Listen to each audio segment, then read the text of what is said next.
သတင်းပတ်သက်များလုံးပဲမင်္ဂလာပါခင်ဗျာ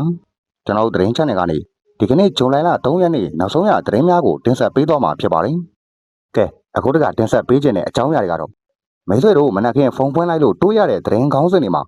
ဒီနေရာမှာစကန်သိမ့်ပြီးဟိုနေရာမှာစစ်ကြောင်းလန့်ပြီးဒီရွာမှာစစ်တပ်ကအနိုင်ကျင့်ပြန်ပြီးဆိုတာတွေကိုဖတ်ပြီးတော့ဒါကပုံမှန်အတိုင်းပါပဲလားလို့တွေးနေတော့မလားဒါဆိုရင်တော့မိတ်ဆွေတို့အမှားကြီးမှားနေပါပြီသတင်းစာမျက်နှာပေါ်ကအခရာတွေရဲ့ကလကနောက်ွယ်မှာတာမန်မျက်စိနဲ့မမြင်နိုင်တဲ့ခယူပက်လို့ရှုပ်ထွေးတဲ့မြေအောက်ကစားကွက်ကြီးတစ်ခုရှိနေပါတယ်ဒီနေ့ကျွန်တော်မိတ်ဆွေတို့ကိုခေါ်သွားမယ်နေရာကတော့သတင်းတောက်တွေမရေးရတဲ့အကြံဖက်စစ်ဖို့ကျုပ်တည်းရဲ့လျှို့ဝှက်မြေပုံအခန်းထဲကအမှန်တရားတွေစီကိုဖြစ်ပါတယ်ဒီဗီဒီယိုကိုအဆုံးထိကြည့်ပြီးရင်တော့ခင်ဗျားတို့မြန်မာမြေပုံကိုကြည့်တဲ့မျက်လုံးတစ်လုံးပြောင်းလဲသွားပါလိမ့်မယ်ကဲဒီတော့ဇပွဲပေါ်မှာဖြန်းချထားတဲ့ဒီလျှို့ဝှက်ဖိုင်၄ခုကိုတေချာစိုက်ကြည့်လိုက်ပါပထမဆုံးအမြင်မှာတော့မကွေးကတိုက်ပွဲနေပြီးတော့နားကဆက်စင်ရေးကချင်ကတက်လန့်မှုနဲ့အေယာဝတီကဘန်ကာဆောက်တာတွေဟာတစ်ခုနဲ့တစ်ခုဘာမှမဆိုင်သလိုပါပဲတရင်တောက်တွေကလည်းဒါကိုတေချာဖြစ်ရတဲ့အနေနဲ့ပဲစီရင်ခံပါလိမ့်မယ်ဒါပေမဲ့အတွင်းသည့်စုံတောက်တွေရဲ့မျက်လုံးနဲ့ကြည့်မယ်ဆိုရင်တော့ဒါကမြန်မာပြည်မြေပုံနဲ့မှာတပြိုင်နက်တည်းလှုပ်ရှားနေတဲ့အားလုံးတကြိုးတဲ့ချီနှောင်ထားတဲ့စတုရင်ကစားကွက်ကြီးတစ်ခုပဲဗျအစားပြောက်တွေကိုစပြီးတော့ဆက်ဆက်ကြည့်အောင်ပါ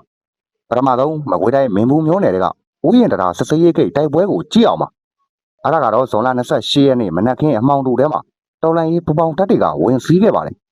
ဒီနေရာမှာမိတ်ဆွေတို့သတင်းထဲမှာတတိထားမိပါလားတိုက်ပွဲကမိနစ်30ပဲကြာပါတယ်စကန်းကိုသိမ်းနိုင်တယ်စစ်သားတွေထိခိုက်တိုက်ရပြီးပြန်ဆုတ်ပြေးတယ်ဒါပေမဲ့လက်နက်တွေတရားတစ်ဖက်မှာကြံခဲ့တာကိုမကောင်းနိုင်ပဲနေမြေရှင်းလင်းရေးမလုံးနိုင်ပဲပြန်ဆုတ်ခဲ့ရတယ်လို့ဆိုထားပါတယ်စုံတောက်တယောက်ရဲ့မိကုန်းကဒါပါပဲစကန်းကိုမိနစ်30အတွင်းအပြတ်အသက်သိမ်းနိုင်ခဲ့တဲ့တပ်ဖွဲ့တွေကဘာလို့တရားတစ်ဖက်ကလက်နက်တွေကိုကောက်ဖို့မိနစ်ပိုင်းလောက်တောင်ချိန်မပေးနိုင်ပဲချက်ချင်းပြန်ဆုတ်သွားရတာလ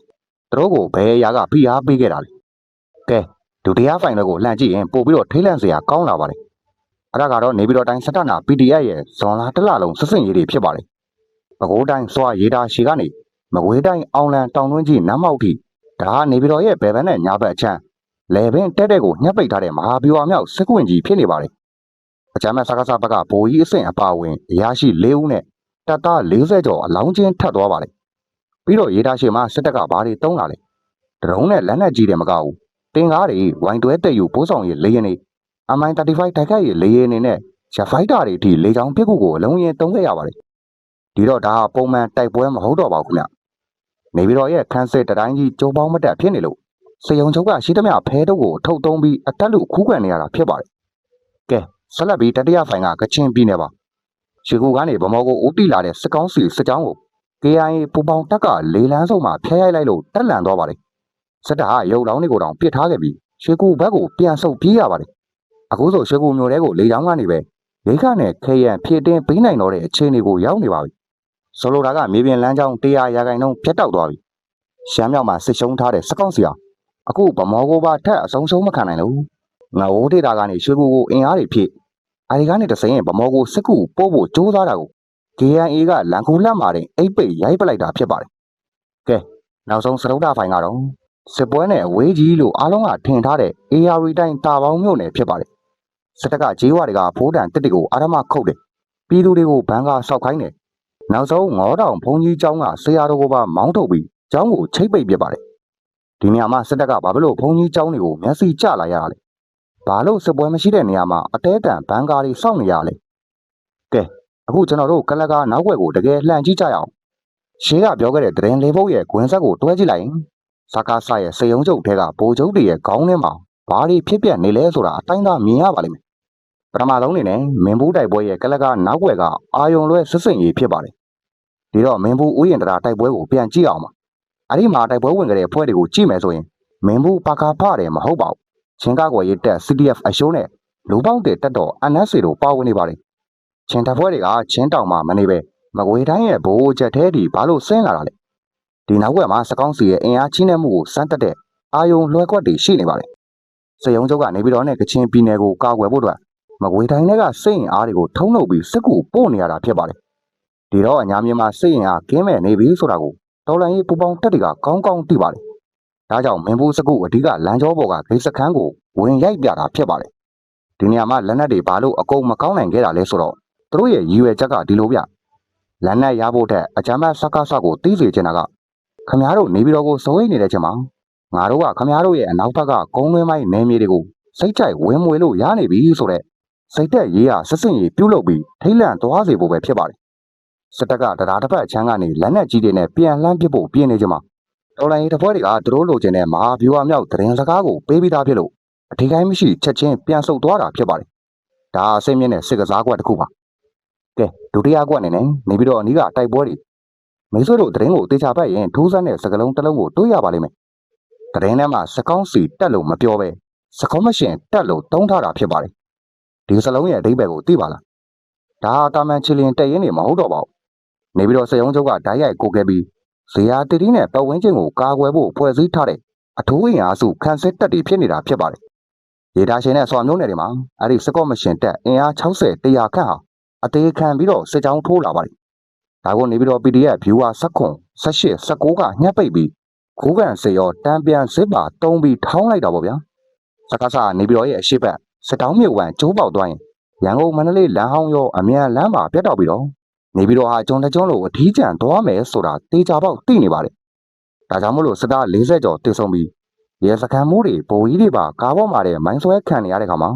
စေယုံချုပ်ကထိတ်လန့်တကြားနဲ့တင်ကားတွေဂျက်ဖိုက်တာတွေပြင်ဝိုင်တွဲလေးရင်တွေပါတုံးပြီးတော့အလွန်အကျွံဘုံကျဲခဲ့တာဖြစ်ပါတယ်ဒါကနေမြေစိုးမိုးရေးတိုက်ပွဲမဟုတ်ပါဘူး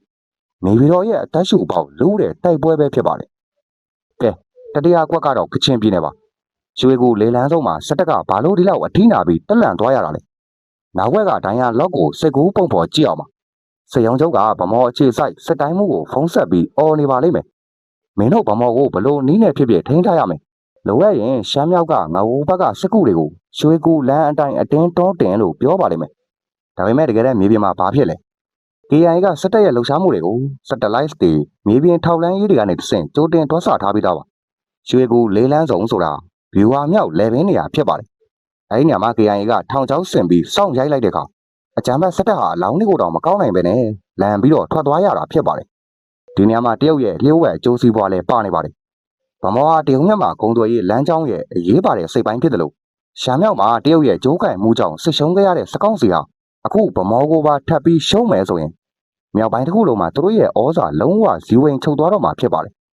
်ဒါကြောင့်ရွှေကူကိုလေကြောင်းကနေရိတ်ခါတွေအသေးတန်ချပေးပြီးတေးလူမျောပါခုခံနေရတာလည်းဖြစ်ပါတယ်ကဲအခုအားလုံးကိုရှော့ပြစ်သွားစေမယ်စရုပ်တာအကွက်ကိုကြည့်အောင်ပါတာပေါင်မျိုးနဲ့မှာစစ်တပ်ကဘုံကြီးကျောင်းကိုပိတ်ပြီးဆရာတော်ကိုမောင်းထုတ်ပါတယ်ပြည်သူတွေကိုဘန်ကာဆောက်ခိုင်းပါတယ်မိတ်ဆွေတို့တွေးမိလားစစ်ပွဲက AR တိုင်းထဲမှာမရှိသေးဘူးဘာလို့စစ်တပ်ကဒီလောက်ထိရိုးသွတ်ပြီးပြည်သူတွေကိုအာဓမလောအားပေးခိုင်းနေရတာလ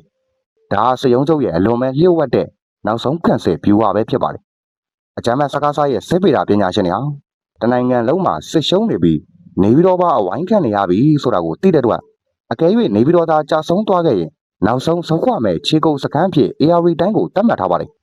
AR တိုင်းဟာစပတ်ကြီးဖြစ်လို့ရိခါဖူးလုံးနဲ့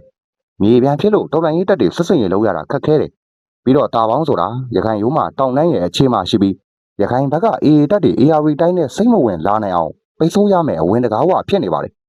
်ဒီနေရာမှာသူတို့ဘုံကြီးကျောင်းတွေကိုဖယ်ခိုင်းတာဟာတာမန်ရန်ကားတာမဟုတ်ပါဘူး